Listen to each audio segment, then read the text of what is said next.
Hello everyone, welcome to my channel.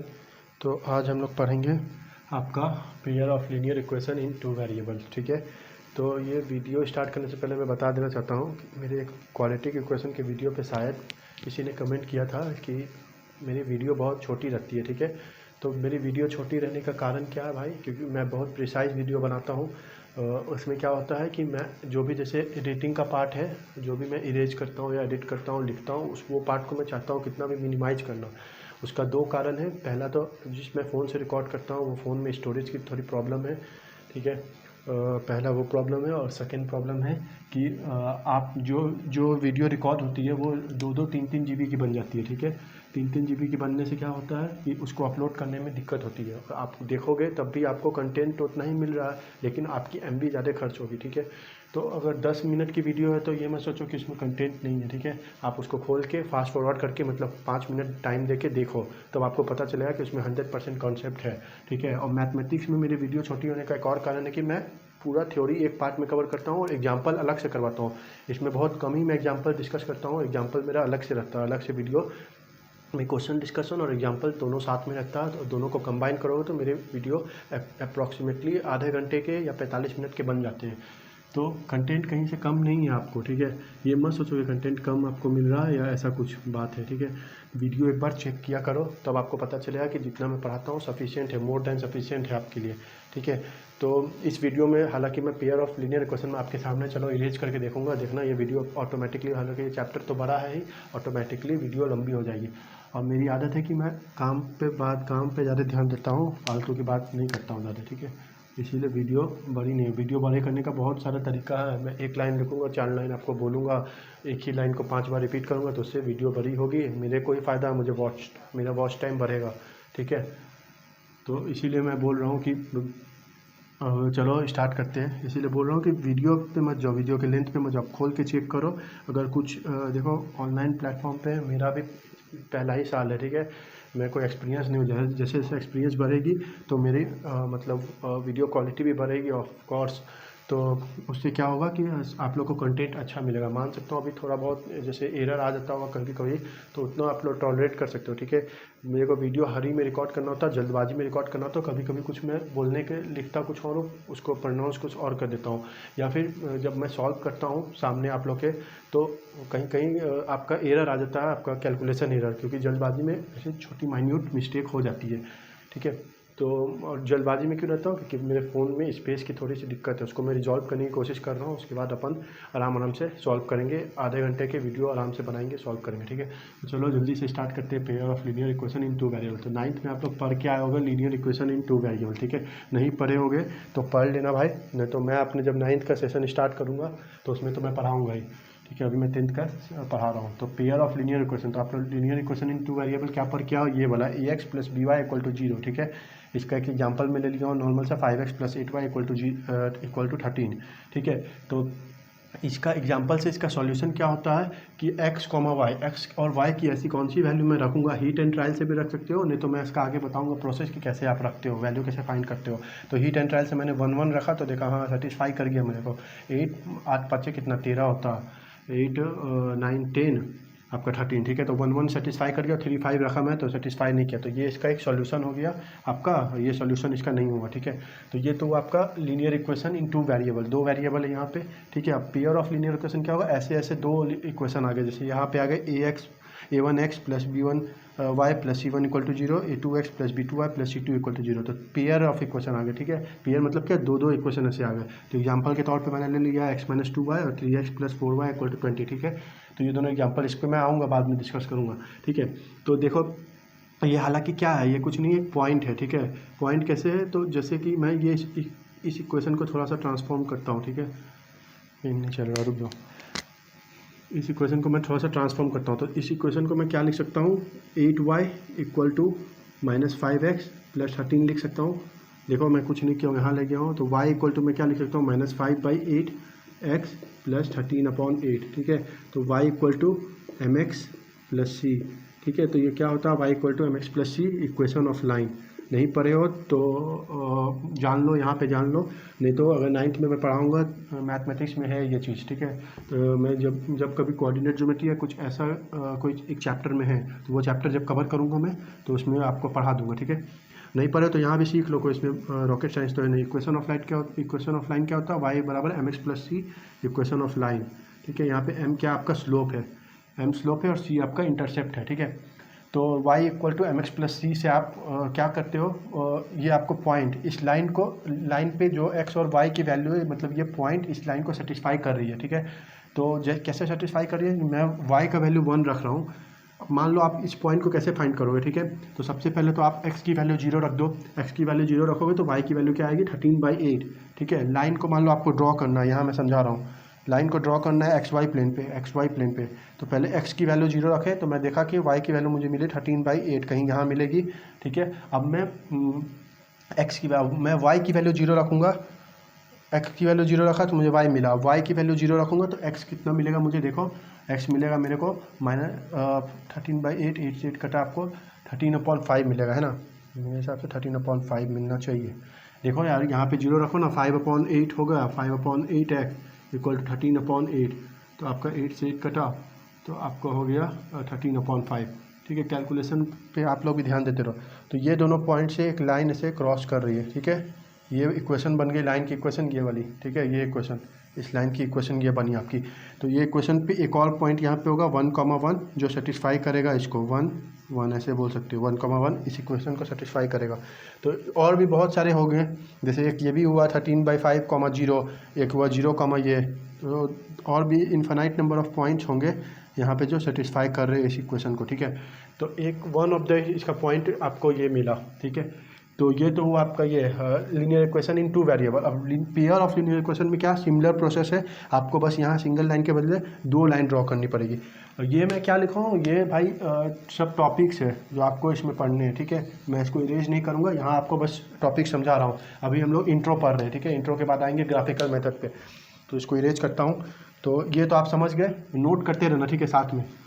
तो यहाँ तक आप समझ चुके हो अच्छे से, इसको इरेज कर देता हूँ, यहाँ तक आप समझ चुके हो, ठीक है। अभी इंट्रोडक्शन ही चल रहा हम लोग का, तो यहाँ तक आप समझ चुके हो। ये एक क्वेश्चन बनी आपकी। अब 2 क्वेश्चन में हम लोग सेम प्रोसीजर करेंगे, जैसे मैं ये दोनों एग्जांपल लिया हूँ। तो पहले देखो x की वैल्यू 0 पुट करने पे y की वैल्यू कितनी मिलेगी, यहाँ पे x बराबर, इसको 2y लिख सकते हो। x की वैल्यू 0 पुट करने पे y की वैल्यू भी 0, y की वैल्यू 0 पुट करने पे x की वैल्यू भी 0, ठीक है। तो इससे तो हम लोग कुछ इक्वेशन बना नहीं, तो मतलब y की वैल्यू कुछ और मुझे पुट करनी पड़ेगी, समझे क्या मैं बोल रहा हूँ। x बराबर यहाँ से 2y आया, x की वैल्यू 0 पुट किए तो y 0 मिला। अब x की वैल्यू 1 पुट करोगे तो y की वैल्यू मुझे मिलेगी, या y की वैल्यू 1 पुट करो ना आप, y की वैल्यू 1 पुट करोगे तो x की वैल्यू मिलेगी 2, ठीक है। तो इस लाइन का इक्वेशन क्या होगा, इस लाइन का इक्वेशन कुछ ऐसा बनेगा, x 0 पे y 0, एक पॉइंट तो ये हुआ 0,0, सेकेंड पॉइंट आपका क्या हुआ x 2 पे, x की वैल्यू 2 पे आपकी y की वैल्यू 1, ठीक है। तो ये हुआ एक पॉइंट, ये हुआ आपका 2,1, x की वैल्यू 2 पे y की वैल्यू 1, तो कहीं ऐसे लाइन आपका जाएगा, ठीक है, ऐसे। ये हुआ इस लाइन का इक्वेशन। अब इस लाइन का इक्वेशन देखो, इस लाइन का x की वैल्यू 0 पे y की वैल्यू कितनी होगी आपकी 5, y की वैल्यू 0 पे x की वैल्यू होगी आपकी 20/3, ठीक है। 2 पॉइंट से भी बना सकते हो, लेकिन एक और आप वेरीफाई करने के लिए कर लो, x की वैल्यू आप 1 रखो तो y की वैल्यू कितनी मिलेगी 1, तो 17/4, ठीक है। तो एक यहाँ पे इसी लाइन पे बनाते हैं हम लोग, x की वैल्यू 0 पे y की वैल्यू मुझे 5 मिली, दूसरे पेन से बना देता हूँ। 0 पे y की वैल्यू मुझे मिली 5, ठीक है।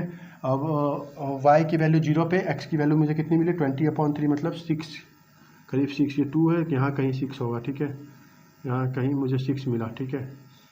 20/3, 0, ये हुआ 0,5, 2 पॉइंट मिला। एक पॉइंट कहीं बीच में मिलेगा, x की वैल्यू 1 रखने पे y की वैल्यू 17/4, मतलब अप्रॉक्सीमेटली 4, मतलब यहाँ कहीं, है ना, यहाँ कहीं पॉइंट मिला, यहाँ कहीं ऐसे। तो इसको ऐसे ज्वाइन किया मैंने, भाई 13 मेरा हो सकता है क्योंकि स्केल नहीं है मेरे पास, तो यहाँ ज्वाइन किया तो ये हुआ, ठीक है। तो ये देखो एक पॉइंट पे इंटरसेक्ट किया यहाँ पे, तो इस दोनों का कॉमन सॉल्यूशन क्या हुआ, ये पॉइंट जहाँ पे इंटरसेक्ट किया, ये solution for both, for pair of linear equation in 2 variable, ठीक है। ये इसका सॉल्यूशन हुआ, ठीक है। तो ये तो हुआ इसका ब्रीफ डिस्कशन, ठीक है।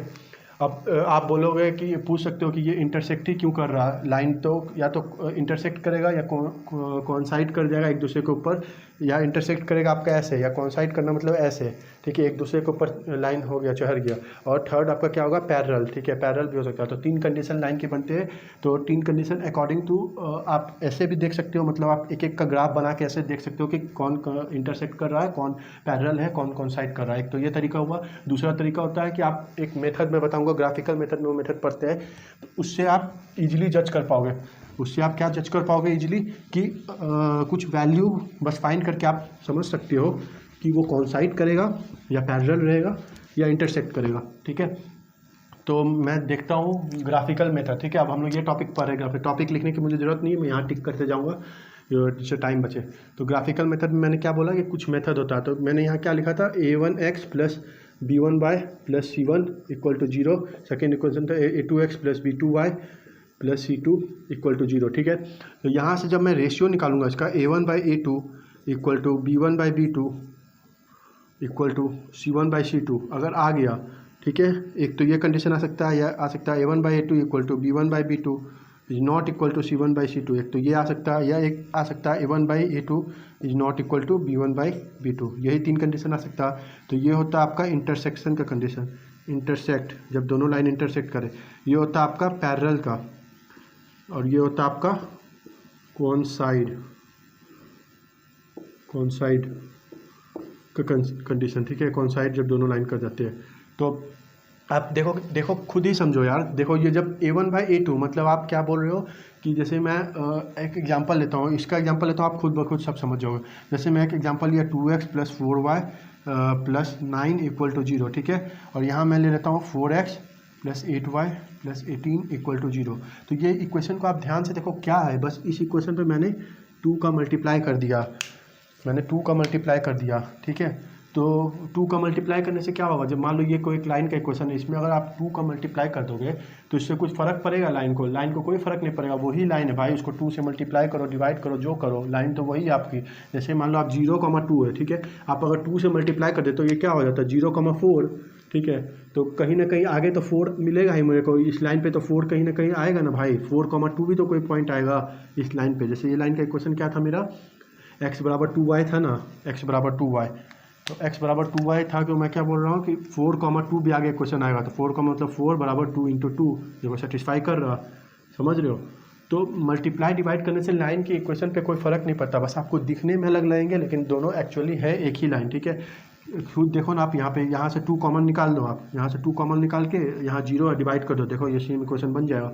मतलब दोनों इक्वेशन एक ही है, मतलब इसको अलग तरीके से लिखा हुआ गया है, तो इसीलिए आप कंफ्यूज हो जाते हो। तो इसीलिए हम लोग रेशियो जब फाइंड करेंगे तो दोनों सबका रेशियो आएगा 1/2, सबका रेशियो बराबर है, तो ये कॉन्साइड हुआ, मतलब एक ही लाइन है, एक दूसरे के ऊपर कॉन्साइड किए हुए हैं, ठीक है।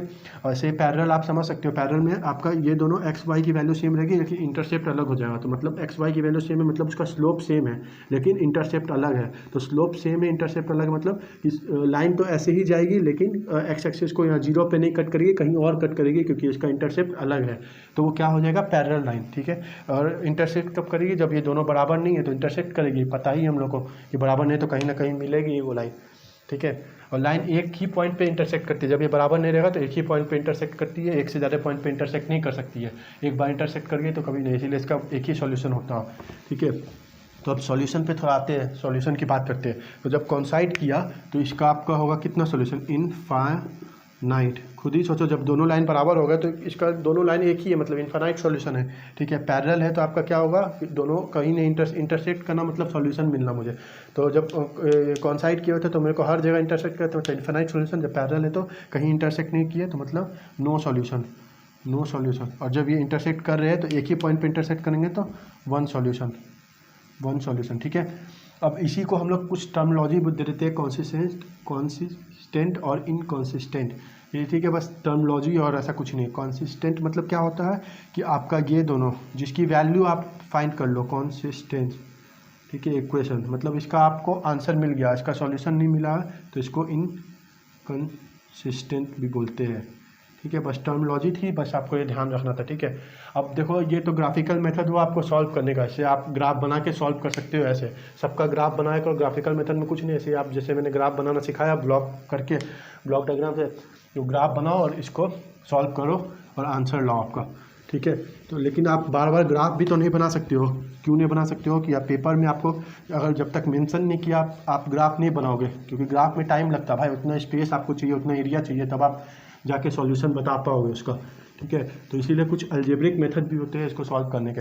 तो अलजेब्रिक मेथड क्या क्या है? 3 मेथड है, सब्स्टिट्यूशन, एलिमिनेशन और क्रॉस मल्टीप्लिकेशन। सबसे पहले हम लोग पढ़ने जा रहे हैं सब्स्टिट्यूशन। ठीक है, सब्स्टिट्यूशन में आपका कुछ नहीं है, मैं देखो 2 एग्जांपल लेके समझाता हूँ, एग्जांपल से आप इजीली समझोगे।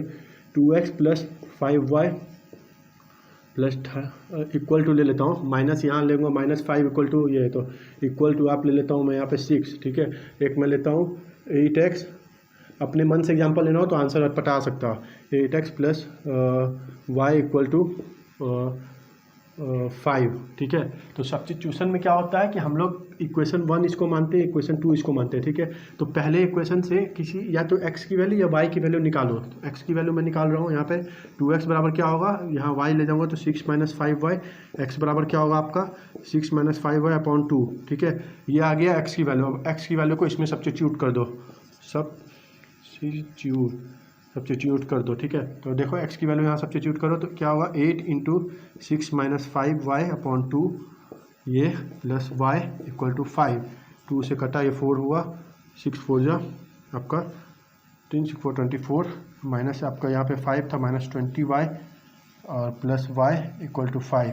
तो आपका यहाँ पे हो गया कितना 19y, और यहाँ पे हो गया आपका 24 - 19 = 19y। ठीक है, देख लो, कैलकुलेशन देखते रहना साथ में मेरे। 19 = 19, तो y की वैल्यू आपकी y की वैल्यू 1 आई।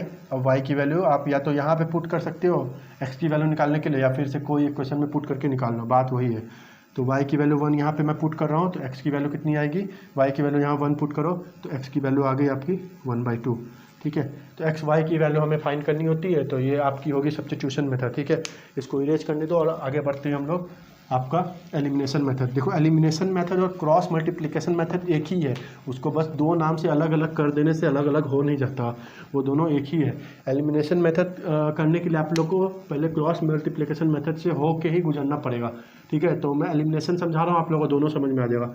तो मैं एक और एग्जाम्पल ले रहा हूँ, 2x + 8y = 9, 5x + 7y ये लेता हूँ मैं, 5x + 6y = आपका ले लेता हूँ मैं 10। ठीक है, तो देखो एलिमिनेशन मेथड में क्या है कि अपन को एलिमिनेट करना। ठीक है, या तो x को एलिमिनेट करना या y को एलिमिनेट करना। तो ऐसे तो आप एलिमिनेट कर नहीं पाओगे, एलिमिनेट आपको करने के लिए क्या करना पड़ेगा कि आपको x को एलिमिनेट करने के लिए इसको आपको मल्टीप्लाई करना पड़ेगा 2 से, पूरे इक्वेशन को 2 से आपको। ठीक है, और इस पूरे क्वेश्चन को आपको 5 से मल्टीप्लाई करना पड़ेगा, तब तो यहाँ पे 10x आएगा, यहाँ भी 10x आएगा।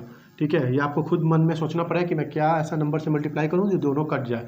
सिंपल है यार, तुरंत समझ में आता है। यहाँ से जिसको यहाँ से मल्टीप्लाई करो, मान लो 2 से मल्टीप्लाई किया तो यहाँ देख लो क्या ऐसा बनेगा 10। मान लो यहाँ पे मैं 3 से मल्टीप्लाई करता तो 15 होता, तो 2 से मैं 15 बना सकता हूँ, नहीं बना सकता हूँ। तो वैसे ही आप देख के समझ सकते हो। तो यहाँ क्या हो गया आपका 10x प्लस आपका ये हो गया 8 5 40y = 9 5 45।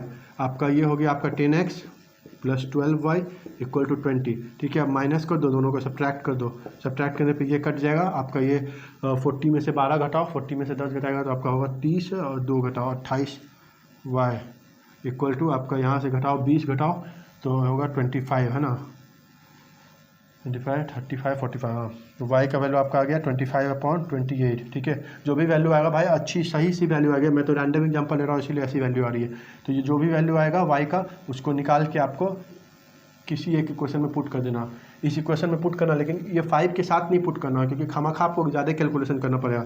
नॉर्मल इक्वेशन क्या था अपना, 2x + 8y = 9, इसी में पुट करो यार। 2x + 8 × y का वैल्यू पुट करो 25/28, 2 से कटेगा 14, 4 2 7, ये आपका हो गया 7 = आपका ये 9। ठीक है, तो यहाँ ले जाकर माइनस कर दो, x की वैल्यू आप लेते हो 9 - 50/7 7/2।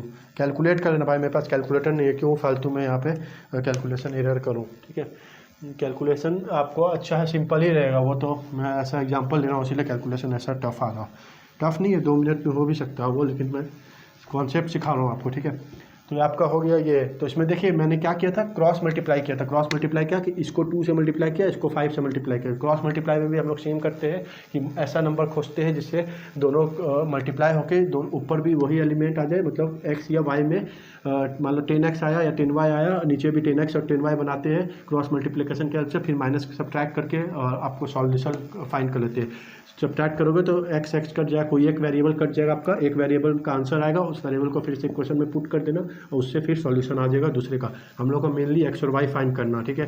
तो ये दोनों मेथड साथ ही कवर होता है, ठीक है। वो NCERT में आपको अलग अलग दिया है, तो इसका कोई मतलब नहीं है कि आप इसको अलग ही से पढ़ो, ये दोनों एक ही मेथड है, ठीक है। अब ये इंपॉर्टेंट, ये भी मैंने समझा दिया, ये दोनों भी। अब ये पढ़ो, equation reducible to pair of linear equation in 2 variable, ठीक है।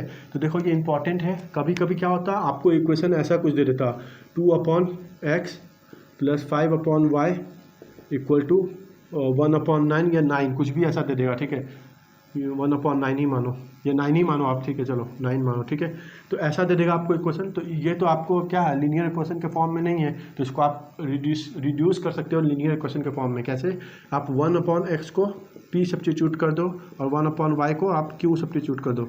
जरूरी नहीं है p और q ही करो, आप m और n भी कर सकते हो। लो m और n कर दिया मैंने, तो ये क्या हो गया, 2m + 5n = 9। लो लीनियर इक्वेशन बन गया, लीनियर इक्वेशन ये बन चुका है लीनियर इक्वेशन आपका। और आप अगर पेयर ऐसा समझ लो, दो इक्वेशन दिया, नीचे ऐसा एक और दिया था 3x + 15y = 25, ठीक है। तो ये भी आपका बन जाएगा 3m + 15n = 25, ये भी आपका बन गया। तो मतलब फिर से पेयर ऑफ लीनियर इक्वेशन बन गया। आपको क्या करना है, इस दोनों को सॉल्व करके आपको m और n की वैल्यू फाइंड करनी है। किसकी वैल्यू, m की वैल्यू, n की। मैं सॉल्व नहीं कर रहा हूँ भाई, क्योंकि मैं क्वेश्चन करवाऊंगा, लीनियर क्वेश्चन खत्म होने के बाद बहुत सारे क्वेश्चन प्रैक्टिस करेंगे, तो उसमें सारे सब चीज़ सॉल्व होंगे। तो ये वीडियो देख के आप छोड़ दोगे तो आपका कॉन्सेप्ट आधा रह जाएगा, इसलिए आपको ये वीडियो देखने के बाद मेरे क्वेश्चंस के भी वीडियो देखने पड़ेंगे। आपकी मर्जी, आप नहीं देखोगे तो आपके कॉन्सेप्ट आधे रहेंगे। तो ये दोनों m और n, इसमें सारे कॉन्सेप्ट सीख जाओ, लेकिन मैथमेटिक्स में जब तक कॉन्सेप्ट अप्लाई नहीं करोगे आपका कॉन्सेप्ट नहीं होता, वो कॉन्सेप्ट पक्का नहीं होगा आपका। इसलिए मेरा वीडियो जरूर देखा करो, ठीक है, क्वेश्चन के भी। तो m और n हुआ, तो m और n की वैल्यू मैं यहाँ से फाइंड कर लूँगा। ये कोई भी मेथड लगा के या ग्राफिकल मेथड, जो भी आपको सुटेबल लगे। मुझे सब्स्टिट्यूशन सुटेबल लगता है, नहीं तो एलिमिनेशन भी मुझे सुटेबल लगता है। मुझे एलिमिनेशन सबसे बेटर लगता है, फिर सब्स्टिट्यूशन। तो एलिमिनेशन लगा के मैं m और n का वैल्यू फाइंड कर लूँगा। मान लो m का वैल्यू आया आपका a और n का वैल्यू आया आपका b। तो m का वैल्यू कितना आया मेरा a, और m क्या था 1/x, तो 1/x का वैल्यू आया a, तो x का वैल्यू क्या आ गया 1/a। सिमिलरली n का वैल्यू मेरा आया था b, तो 1/n का वैल्यू कितना आ गया आपका y का वैल्यू कितना आ गया b, तो y का वैल्यू कितना आ गया 1/b। तो a b का यहाँ वैल्यू पुट करोगे, x और y का वैल्यू मिल जाएगा, ठीक है। यही आज का टॉपिक था, इतना पेयर ऑफ लीनियर इक्वेशन। तो इससे आप लोग बहुत डरते थे, तो चलो इसको बढ़िया से सॉल्व कर दिए, हम लोग रिजॉल्व कर दिए। क्वेरी आपका जो भी होगा मैं क्वेश्चन करवाऊंगा, और क्वेश्चन करवाने के बाद भी कोई डाउट होता है, कोई क्वेरी होता है, तो आप मेरे जीमेल आईडी पे मुझे मेल करना। मेरे किसी एक वीडियो में जीमेल आईडी है, ठीक है। मैं जो डाउट का जो भी वीडियो लाता हूँ उसमें अपना जीमेल आईडी प्रोवाइड करता हूँ, ठीक है। डिस्क्रिप्शन में भी डाल दिया करूँगा आगे से, तो आप कोई भी वीडियो का डिस्क्रिप्शन चेक कर सकते हो। चलो, थैंक यू सो मच।